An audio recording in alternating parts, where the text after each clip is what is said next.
Är du för eller emot Folkhälsomyndigheten? Så skulle man kunna sammanfatta den nuvarande svenska debatten om coronastrategin.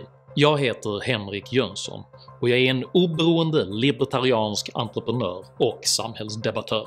När en grupp forskare nyligen kritiserade Folkhälsomyndigheten uppdagades räknefel i deras underlag och kritikerna sågades med spektakulära invektiv. När Folkhälsomyndigheten nyligen publicerade en rapport om pandemiutvecklingen uppdagades också räknefel i underlaget och myndigheten hyllades för sin ödmjuka felbarhet. Gäller dubbla måttstockar rörande åsikter om Sveriges coronastrategi? Vad är egentligen en strategi och varför är folk så oense? Dessa frågor tar jag upp i veckans video. Gillar du mina filmer så är jag tacksam om du stöttar mig via ett av betalningsalternativen här ute till vänster. Mina filmer tar ungefär 3 hela arbetsdagar att göra, varenda vecka, och min fortsatta produktion är helt beroende av ert stöd. Ett stort tack till de av er som redan bidrar.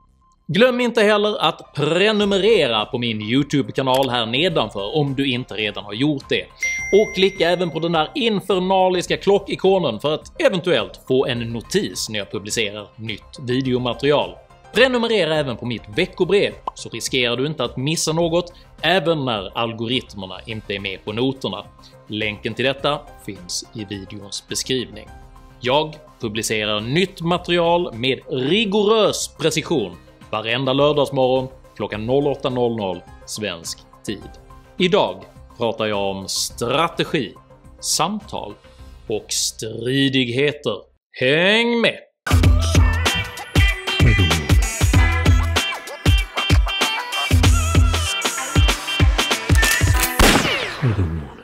Den som icke är med mig, han är emot mig, och den som icke församlar med mig, han förskingrar.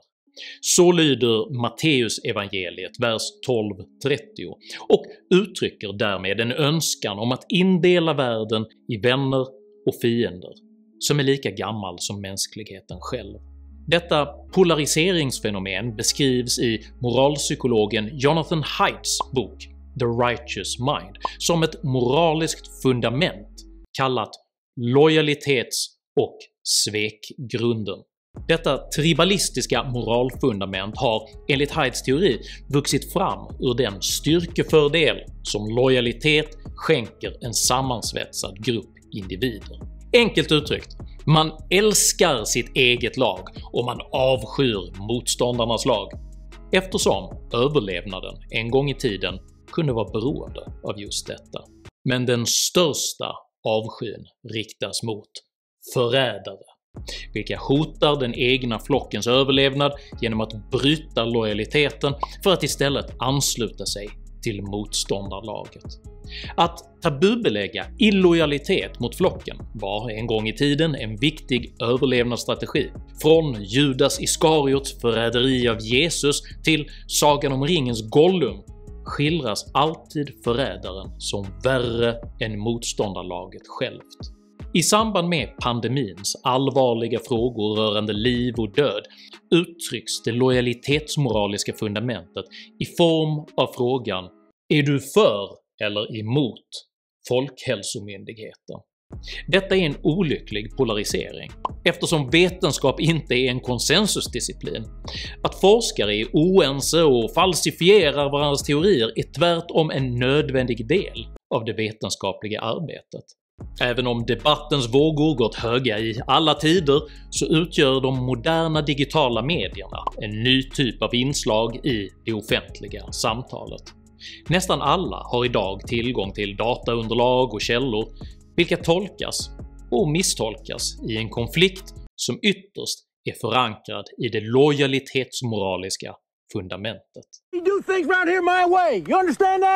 Detta leder i fråga efter fråga till misstro gentemot motståndarlaget, vars ärlighet på båda sidor ifrågasätts genom att man underkänner den andres mått, tolkningar och hederlighet. Från integration till brottsstatistik och klimatförändringar präglas debatten i allt högre grad av att människor slår varandra i huvudet med kunskapsfragment under förevändningen att motståndarlagets tolkningar uppsåtligen är osanna, skadliga och manipulativa. They're lying, it's a trick. Även allvarliga begrepp som fake news och anklagelser om att fientlig främmande makt bedriver desinformationskampanjer används i allt högre grad som vapen i kampen för att underminera motståndarlagets trovärdighet. I mötet mellan den lojala moralens laganda, vetenskapens behov av oenighet och falsifieringar och de digitala mediernas viralitet uppstår inte bara en polarisering utan även en moralisering av viktiga frågor.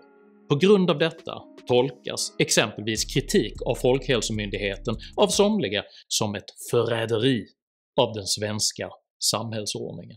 The three of you have jointly committed an act of high treason! Den borgerliga debattören Alice Teodorescu illustrerade nyligen lojalitetsmoralen i en gästkolumn i Göteborgs-Posten.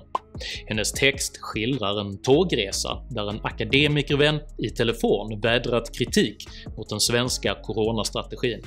Vännen kritiserades efter samtalet av en kupégranne från riksdagskansliet, detta under förevändningen att en så öppen kritik påstods kunna skada den svenska tilliten. Att kunna uttrycka kritik mot myndigheters påståenden och beslut är inte förräderi, det är en nödvändig del av det demokratiska, rationella samtalet. Att rikta kritik mot de som angriper myndigheterna är också en nödvändig del av det demokratiska, rationella samtalet.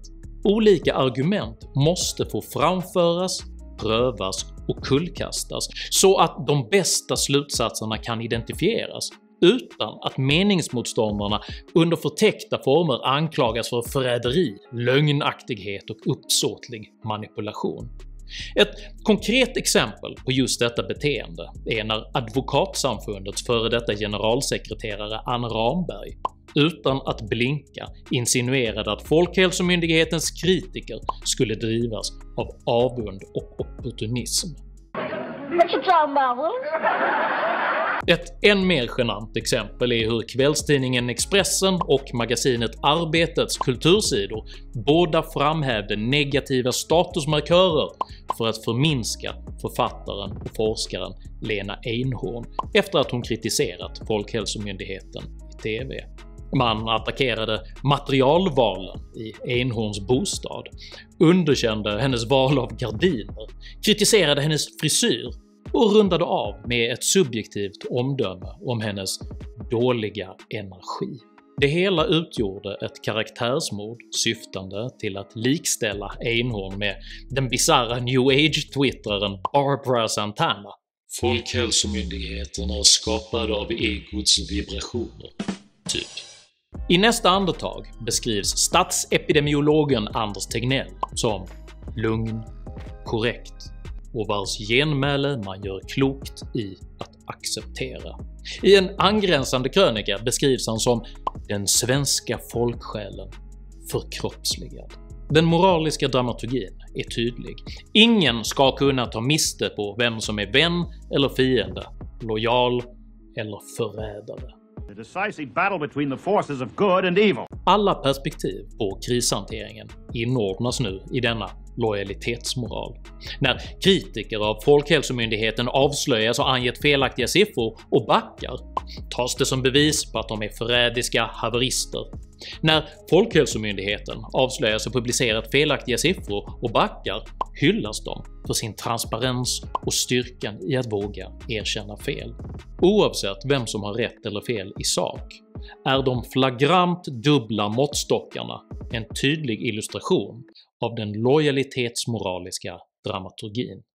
När Svenska Dagbladets ledarskribent Lydia Wåhlsten nyligen ställde frågan vad Sveriges coronastrategi egentligen är och hur den kan utvärderas blev reaktionen därför förutsägbart stark. I en diskussion om denna ledartext på min egen Facebook-sida kommenterade en borgerlig politisk tjänsteman på ett sätt som sammanfattade samtliga angreppskategorier från det morallojalistiska perspektivet.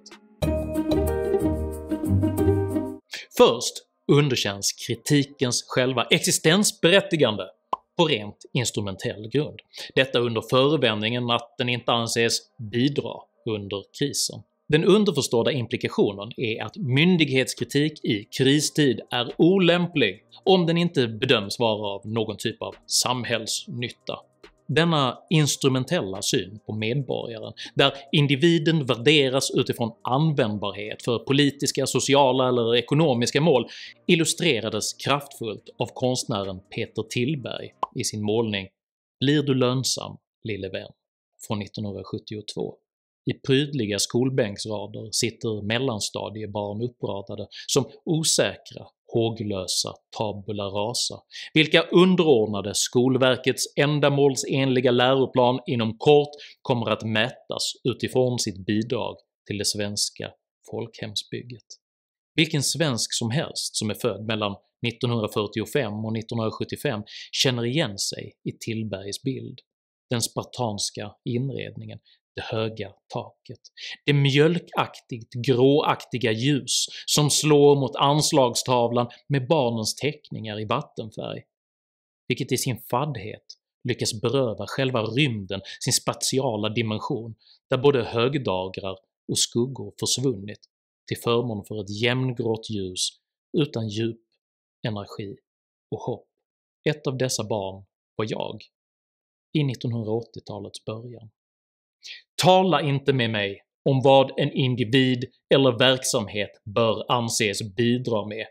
Individen är sitt eget mål och tillhör inte staten. Människan är enligt naturrätten given förmågan och rättigheten att ansvara för sig själv och sin egen lycka utan att statsmakten dikterar krav på prestation och bidrag. I synnerhet när det gäller något så basalt som att ifrågasätta dess egna myndigheter. Tala inte med mig om det samhälle som bedömer hur dess medborgare bör bidra. Jag har sett det, jag har växt upp i det, jag hatar det. I andra stycket underkänns hela Svenska Dagbladets ledarsida på teknokratisk grund, med implikationen att tidningen inte uppfyller erforderligt kunskapsrekvisit för att kunna uttala sig. Teknokratin var en centralistisk och elitistisk samhällsströmning i början av 1900-talet som ville att samhället uteslutande skulle styras av specialister. Teknokraterna menade att det var olämpligt att icke-specialister fattade beslut eller ens uttalade sig i frågor de inte var specialutbildade i. Alla som någon gång låtit ett gäng ingenjörer designa ett användargränssnitt inser detta statsskicks tillkortakommanden. Det var till exempel en god idé att Steve Jobs fick lov att uttala sig trots att han inte formellt sett var ingenjör. I sin mest banala form uttrycks det teknokratiska underkännandet genom den nu tröttsamma sarkasmen “Jag visste inte att du var epidemiolog”. Detta betyder inte att alla yttranden bör värderas lika, men att underkänna en frågeställning på grund av att avsändaren saknar en godkänd ämbetstitel är direkt demokratifientligt, och det är en mycket oroväckande samhällsutveckling. I det tredje stycket framställs ledartextens ifrågasättande av strategin som löjeväckande. Detta genom att framhålla målsättningen “flattening the curve” som en glasklar strategi. Detta är argumentationens bärande tes. Att en tydligt erkänd och kvantifierbar strategi självklart existerar och att den som påstår sig inte förstå detta antingen är en suspekt konspirationsteoretiker eller en haveristisk fårskalle. Att vilja platta till kurvan är däremot ingen strategi alls, och jag ska nu förklara varför med hjälp av ledarskapsmodeller från näringslivet.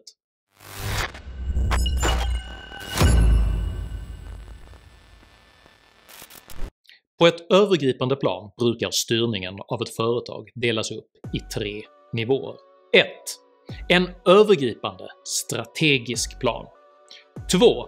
En detaljerad taktisk målplan. Och 3. En operativ konkret handlingsplan.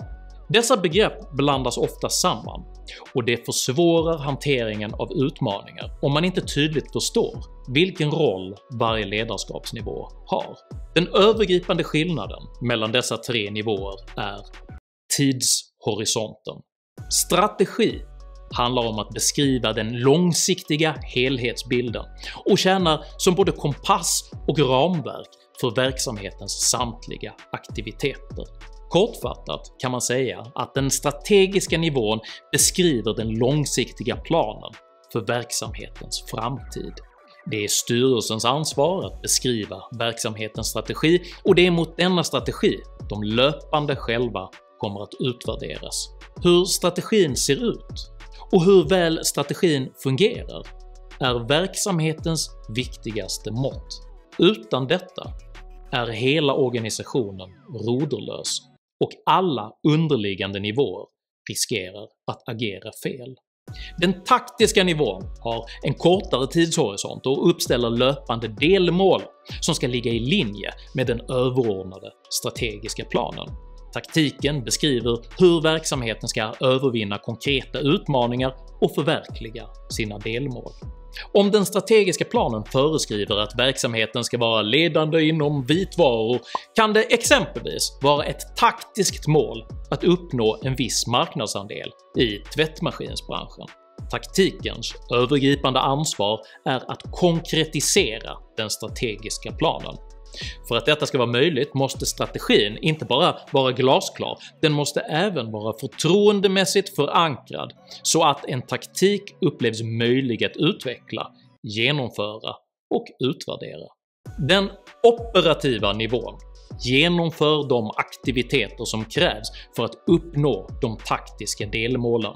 Enkelt uttryckt så beslutar den operativa nivån om vem som gör vad och förbereder de resurser som behövs för att kunna göra det. När en deltagare i TV-programmet Expedition Robinson nyligen fastslog att “Min strategi är att vinna denna tävlingen och att bli årets Robinson” förväxlade han en taktisk målsättning med sin övergripande strategi. Exakt alla deltagare i Expedition Robinson vill vinna Expedition Robinson. Hans utspel tillförde varken strategisk eller operativ information om hur han ämnade uppnå sitt mål. På samma sätt är det varken en strategi eller en operationell plan när Folkhälsomyndigheten vill platta till kurvan och uppnå flockimmunitet. Detta är den epidemiologiska motsvarigheten till att vilja vinna Robinson. Att inte överbelasta vården är en taktisk målsättning som delas av exakt alla länder, och det säger ingenting om strategin eller vägen dit. Vad som däremot faktiskt kvalificerar som en strategi är de allt ihärdigare försöken att platta till samtalet i den svenska debatten. Ambitionen att på lojalmoralisk grund underminera, ogiltigförklara och svartmåla individer med avvikande perspektiv utgör i så hög grad både kompass och ramverk för hela den svenska modellen att det faktiskt verkar röra sig om en övergripande strategi, komplett med taktiska kommunikationspolitiska delmål och operationella grindvakter. Denna konflikt mellan moralisk lojalitet, behovet av vetenskaplig oenighet och de sociala mediernas viralitet konfronterar oss med den gamla epistemologiska frågan: är kunskap möjlig? Hur kan människor konstruktivt mötas i en allvarlig kris och gemensamt bygga kunskap till grund för förnuftiga beslut? Därom har de vise tvistat sedan tidernas begynnelse. Men det finns skäl för optimism. Varje gång ny kommunikationsteknologi har introducerats har den inledningsvis orsakat stor turbulens, förbud och direkt osämja, men på sikt bidrog både skrivspråket, tryckpressen och massmedierna till ökad förståelse, bildning och välstånd. Med fingertoppskänsla och tålamod går det ibland att paketera kommunikation på ett sätt som gör att den inte stöts bort som fiendskap eller förräderi utan istället gläntar på dörren till en större gemenskap. Här är därför 3 kommunikativa råd till dig som vill bryta lojalitetsmoralens polariserande dominans i det offentliga samtalet. 1. Dela ut hamburgare! Inom ledarskapsteori tillämpas ibland den konstruktiva kritikens hamburgermodell. Bjud först in med en komplimang rörande någonting ni är överens om. Ifrågasätt sedan. Avsluta med ännu en komplimang rörande någonting ni är överens om. För att parafrasera Mary Poppins Spoonful of sugar helps the medicine go down.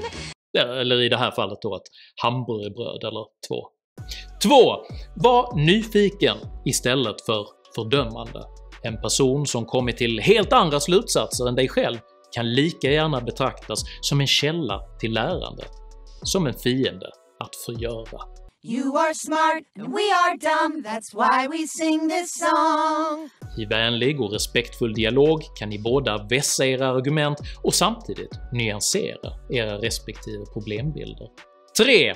Spela vänskapsmatcher. Lojalitetsmoralen skapar lagkänsla och åsiktspaket. Bjud in till en vänskapsmatch. Det finns tekniker och talanger i exakt alla lag som är värda både respekt och att lyssnas på. Matchen må vara hård, men båda lagens målgörande skott bör läras av. Det finns oftast begripliga bevekelsegrunder bakom de flesta åsiktskomplex. För exakt ingen beskriver sig själv som för eller emot Folkhälsomyndigheten. Detta är ett generaliserande och polariserande epitet som endast tillfogas motståndare. Eftersom jag inledde med Matteus polariserande stridsrop väljer jag därför att avsluta med Paulus förbrödrande Efesierbrev, vers 4:22. Var alltid ödmjuka och milda och behandla varandra med tålamod och kärlek. Tycker du att laganda är mer lämpat för idrottsevenemang än för samhällspolitisk debatt? I så fall tycker jag att du ska dela den här videon med dina vänner, och varför inte prenumerera på min YouTube-kanal när du ändå är igång. Har du egna erfarenheter av polarisering och moralisk lojalitet i debatten? Dela i så fall gärna med dig av dina erfarenheter i kommentarsfältet här nedanför.